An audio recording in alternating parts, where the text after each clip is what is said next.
महत्वपूर्ण योजना है भारतमाला प्रोजेक्ट। हालात उसके दिखाएंगे कि सड़क अब वर्तमान समय में किस हालत और दयनीय स्थिति के अंदर गुजर रही है। वैसे आप लोग इसकी तस्वीरें देखकर समझ गए होंगे कि हम इस सड़क के बारे में क्या कुछ कहना चाहते हैं।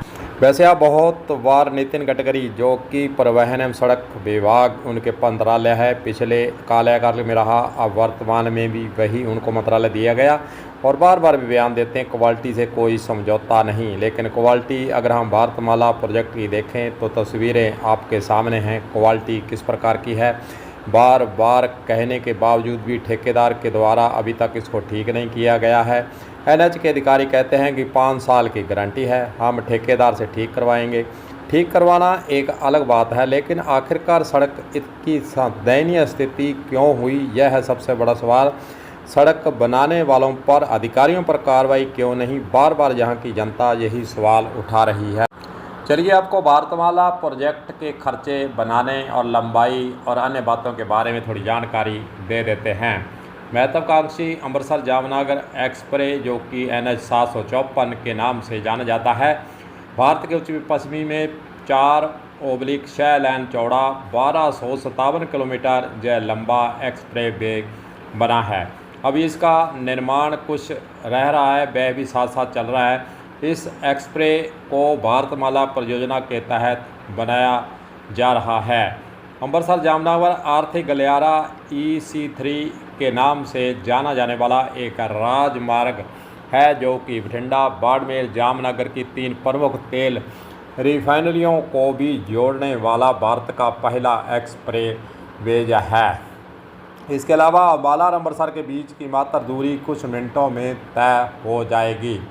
आपको बता दें कि यह 1257 किलोमीटर लंबा जो है भारतमाला प्रोजेक्ट है, इसकी सड़क जो है बनी है। सड़क की स्थिति क्या है यह आपके सामने है। और आपको यह भी बता दें कि इसकी अनुमानित लागत 80,000 करोड़ रुपए है। और 10 जुलाई 2023 को बीकानेर से PM मोदी ने इस सड़क का उद्घाटन भी किया था। उस मौके पर नितिन गडकरी भी तस्वीरों के अंदर आपको दिखाई दे रहे हैं।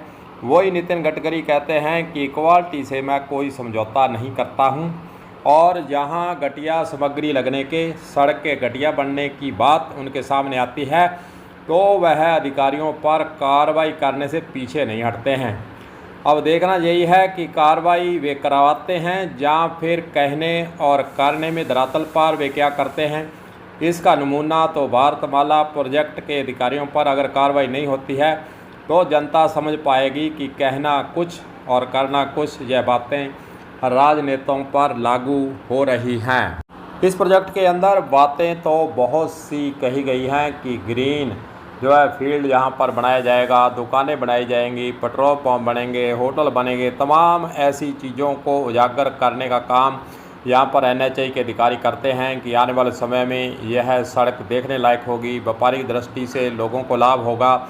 लेकिन इसकी जब स्थिति को देखते हैं तो मन के अंदर एक ही सवाल होता है कि फिर यहाँ पर गुजरने वाले जो वाहन हैं उन्होंने क्या बिगाड़ा है। इस प्रकार खड्डे नुमा सड़कें उनको मिलेगी तो टोल वसूली उनसे जारी की जा रही है। सबसे बड़ा सवाल यही है कि देश के अंदर चाहे स्टेट हाईवे हो चाहे NH हाईवे हो, उनकी सड़कों की जो स्थिति इस प्रकार देखी जाती है तो फिर लोगों के द्वारा सवाल उठाए जाते हैं कि आखिरकार टोल वसूली है, जो सुविधा मिलनी चाहिए, जो शर्तें MOU होता है उस वक्त ली जाती हैं, वह बाद में नाराज़ क्यों हो जाती हैं, दूर क्यों भाग जाती हैं, वह सुविधाएं देने से पीछे कंपनियां क्यों हट जाती हैं।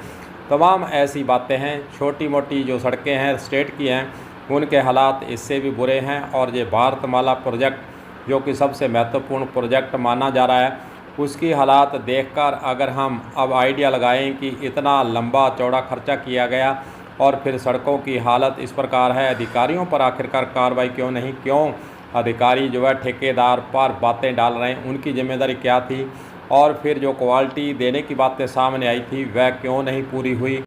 आपके मन के अंदर सवाल ये पैदा हो रहा होगा कि जिन जिन ज़िलों से जब भारतमाला प्रोजेक्ट की सड़क गुजर रही है वहाँ की जनता प्रशासन को अवगत क्यों नहीं करवा रही है। अवगत करवाया जा चुका है, लेकिन जिला कलेक्टर, जितने भी जिला कलेक्टर हैं इस रोड के जरिए जो ज़िले जुड़ते हैं उनके ज़िला कलेक्टर इसमें कुछ भी करने में सक्षम नहीं है, क्योंकि ऊपर का मामला है, सेंट्रल गवर्नमेंट का मामला है, बड़े ठेकेदारों का मामला है।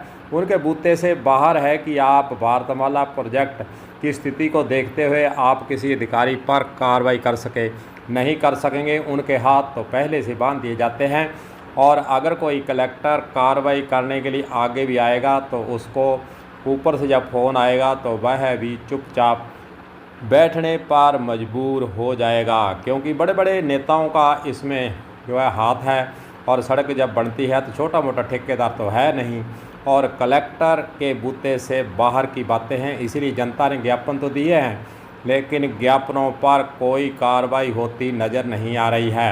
हनुमानगढ़ जिले के अंदर ज्ञापन बहुत से लोग दे चुके हैं भारतमाला प्रोजेक्ट को लेकर, और किसानों के मुआवजे को लेकर लंबी लड़ाई यहाँ के किसानों के नेताओं के द्वारा भी लड़ी गई। प्रशासन के द्वारा अवार्ड पारित करवाए गए, कुछ को कुछ पैसा मिला, कईयों की जो पीड़ा है मन के अंदर ही मलाल बनकर रह गई।